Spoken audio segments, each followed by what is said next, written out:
आठवते का त्या वाढदिवसाच्या दिवशी काय झालं? त्या दोघींनी मिळून काकांना केक भरवला आणि म्हणे आत्यांना ना महिपतला बघून सुद्धा जुन्या जुन्या गोष्टी दिसल्या. अगं प्रतिमा आत्यांचे स्मरण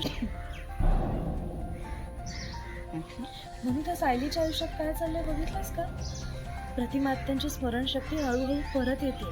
आता त्या वाढदिवसाच्या दिवशी नाही का तो केक ना दोघींनी मिळून रविराज काकांना भरवला आणि प्रतिमा आत्यांना ना महिपतला बघून सुद्धा हळूहळू काही गोष्टी दिसू लागल्यात म्हणून.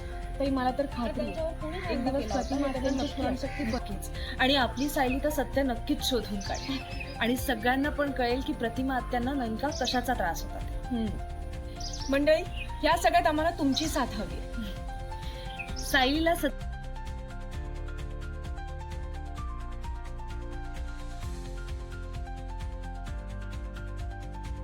सायलीच्या आयुष्यात काय चाललंय बघितलंस का? प्रतिमा आत्यांची स्मरणशक्ती हळूहळू परत येते म्हणे.